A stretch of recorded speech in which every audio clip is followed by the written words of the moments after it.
This is part 3.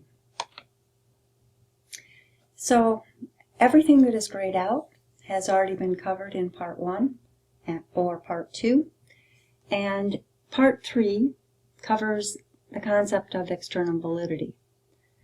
And it's important that before you view part 3 that you have watched the sampling lecture, because some of the content on external validity pertains to sampling. The last concept we're going to talk about is that of external validity. And external validity pertains to this idea of generalizability. Can the study results and conclusions be generalized to the target sample? And to this target sample in potentially different settings? A broader level of generalizability gets at this second bullet point.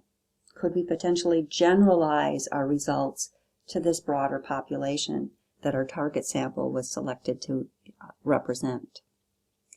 So if we want to assess generalizability, I'm trying to see the pointer here, it's really difficult to see. Okay, here we go.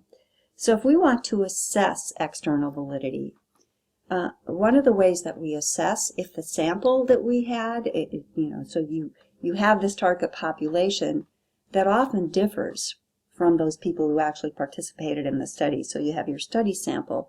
The degree to which your study sample represents your target population can be assessed by looking at potential underrepresentation by certain groups.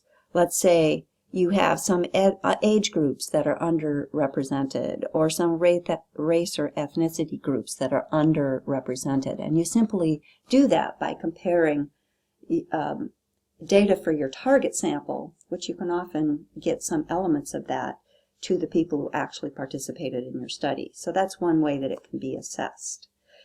If we want to improve external validity, once again I'm finding my pointer here. There we go.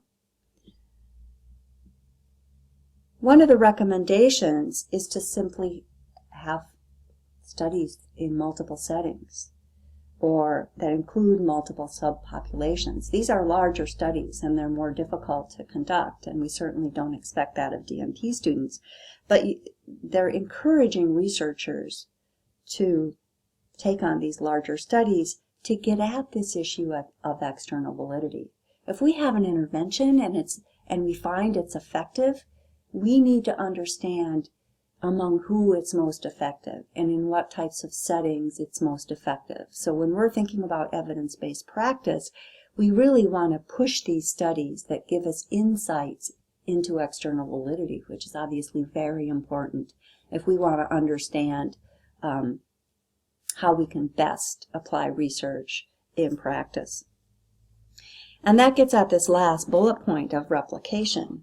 And that's why when you do a systematic review, you're looking for all of those studies, and you want to review those studies so that we can put together that evidence to make determinations of whether we should make evidence-based recommendations. So this replication is extremely important for external validity and other types of validity as well.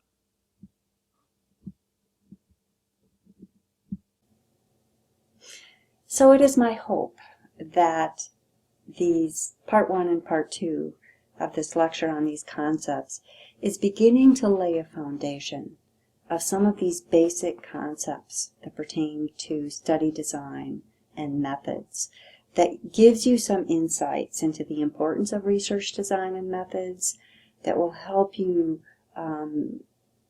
improve your ability to understand research articles that you're reading.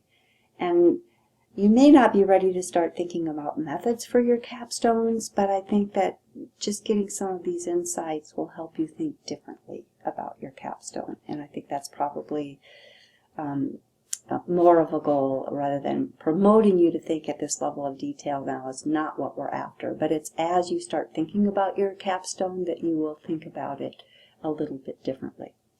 So I am very happy to take any questions on this content or any comments that would help me improve these lectures to make them more useful for you, and I would certainly encourage you to post any questions that you have on the raise your hand portion of Blackboard.